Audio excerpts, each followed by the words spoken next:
Welcome to the NetRef training. We will ask that you will log in to NetRef at the beginning of each day, and then you'll be free to manage your classes in whatever level of detail you wish. You will need to go to wcboe.net-ref.com. You can't search for this on Google. It's got to be that exact address. And when you are here, you will sign in with Google or sign in with Microsoft. You can ignore where it says email and password. Just pick one of the two sign-in options at the bottom for sign in with Google or sign in with Microsoft. For the purposes of this training video, I have logged in as a teacher at Bennett Middle. If you are at multiple schools, all of your schools will be available to you in the left-hand panel, and all of your classes will be as well. In this initial informational panel, which you can get to at any time by clicking on Class Options, you have the ability to edit the descriptive text of your class links and hide any classes that you don't currently need. For example, if there's a Semester 1 class in your list that you don't need access to immediately, you can click on the eye icon and have it disappear from the list. And in which case, only Semester 2 classes will appear. You can click on the pencil and change the description of the class to suit your needs. At the beginning of each day, we will ask that you log in and select the class that's in front of you. Again, do not place any restrictions on any classes that you don't currently have in front of you in your classroom. When you click on a class, you will see the seating chart arrangement. If the dot is gray, that means the student's not currently active with their Board of Ed account. There have been infrequent examples of students having a gray dot when they are actually active on their Board of Ed laptop. We ask that you ask the student to restart their computer and watch them do it. And if that doesn't resolve the issue, you would write an incident IQ ticket stating the child's name and the fact that they appeared inactive on NetRef even though they restarted their computer. But let's assume everything's working correctly. If a student has a green dot, that means they have access to the internet within the Board of Ed filters. The Board of Ed filters are always in effect. Just because you've clicked all access, internet access to all students, doesn't mean they have access to the entire internet. Anything that was previously blocked with Board of Ed filters will still be blocked. They just don't have any other restrictions placed on them. If their dot is red, that means that they're currently blocked from using the internet in any way at all. There's no internet whatsoever. If their dot is orange, that means that you've got an allow list active, meaning that students are only allowed to go to sites that you have pre-chosen to have them go to. And if they're dark blue, they're being blocked from certain sites. You have a block list active and they can't go to sites that you have selected to block.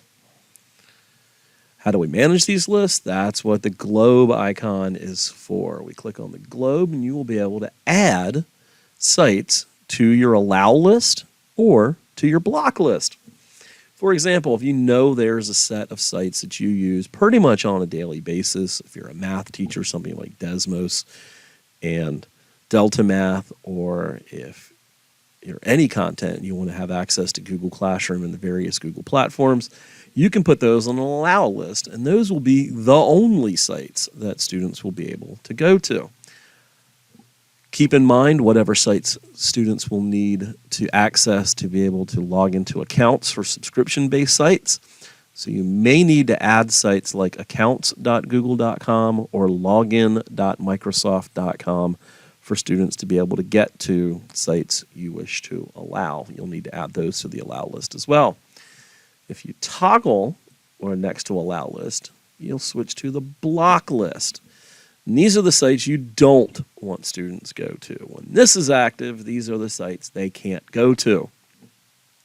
You can turn these on and off within a block list. If for some reason there's a time you need them to go to a site, then you could actually turn it off on the block list, and when you enact your block list, that site would actually be allowed. Same thing will happen with the allow list. If you've got a site on your allow list that you don't want them to be able to go to, for example, something like Kahoot, you could turn it off so that when you enact your allow list, it won't be allowed. You can create new lists for classes, and whichever list you have active is the one that will go into effect when you click on that list. So the green dot, the green check mark will turn on the internet without restrictions. We ask that you do that first at the beginning of each class period. Click your class, click on the green check mark to reset any restrictions that may be left over from previous teachers. Then you can manage the internet. You can turn it off. You can turn on those allow lists that you've created. You can turn on a block list that you've created. You'll always be able to modify your allowed and block lists. You can do that at any time you want because they won't take effect until you turn on an allow list or a block list. So you can add to these lists anytime you want. As far as applications, you'll probably be most interested in how to block applications. You'll click that slider to go to the block list, and then you'll be able to block any applications you wish by turning on the block applications icon within this box. And to release those restrictions, you would click the green check mark. And the color of that icon will tell you if you have any restrictions on. If it's green, it means you're not restricting applications at all. If it's dark blue, that means you're blocking applications. If it's orange, it means you're allowing only certain applications. Under more options, you have things you can do with one student, selected students, or the entire class. If you wish to send a message to a student or a collection of students or an entire class, you can do that using the send messages under more options. You can type a message here like, don't forget to click submit for their Google Classrooms assignments. And you can then send that message. That message will also appear in their internet history when you access it from NetRef. I can open sites where I can open a tab and have students go to a site I select without them having to do anything. Click the entire class and I can paste a URL here and make that site open in a browser tab on students' computers. I can limit the amount of tabs they have open. Can't think of a circumstance where a child needs 14 tabs open. So if I want to, I could limit them to 4. I could limit them to 9, or I could limit them to 1. If it's an assessment day and they only need to be on the site that they're doing their assessment on, once they get on that assessment site, you can go ahead and just limit them to however few tabs you wish. You can log students out. Again, you can do it one at a time, several at a time, or an entire class at a time. You can restart their computers. If you've got kids who only close the lid, never actually restart it, and then complain about how their laptops are acting, you can force a restart. And you can even shut their computers down remotely if needed. Within each individual student, you can click on a child's name and get 5 icons that will show you their status and their internet history. This student has a green check mark, meaning that they're allowed on the internet with no restrictions other than the Board of Ed filters. You can turn off the internet for just that student with one button click. Just click that X, that student's off the internet. You can turn on your block list for this student. It'll be whatever block list you have active. That'll be the sites that are blocked for this student. Or you can turn on the allow list, and only the allow list that you have active will be the only sites that students can go to. If I click on the I icon, I get their internet history. The default is that current day, and I can see what sites that child went to. And if I wish, I can actually choose a range of dates. Click the refresh icon, and I have an array of dates. And I can also click download and get a report as an Excel spreadsheet that shows everything that child went to.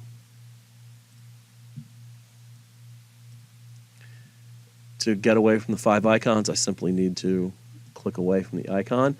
If I'm not sure what site a student is on, I can go over a website, I can right-click on it, and then click Visit Site. And it will tell me it'll show me the site the kid is on. And in this case, it is a math session on Miro.com. I can also add a site to an allow list, like, ooh, that's a good one. I want to allow that. I can add it to my block list, so whenever I turn on my block list, it's immediately blocked. If it's the top tab, I can close it. I can push a site to the class. If a child's found an excellent resource, I can actually share it with the entire class right from here. And then all of the other options I had when I click the More Options button on the right-hand side, I've got all of them individual to each student. I can push a site to that student, send a message, limit the tabs, log them out, restart their device, or shut down their student device. Click on your name, preferences. You can sort the class in different ways if you wish. If you don't wish to have it by last name, you can have it by first name. You can do reverse alphabetical if you want. You can change the size of some of the boxes. And if you go to support, you will find the user's guide that you can download and read at your convenience. We also have several videos on different topics to refresh on how to do things, logging in and navigating, student and classroom management. Reminder, you will not see a screen capture of the student screens. We currently have that feature disabled. You can click on Allow and Block List and remind yourself how to access and use Allow and Block Lists. All the different options on the right-hand panel, not all of which we have active. Class options and reports. There's various engagement reports that teachers can generate that you may wish to take a look at.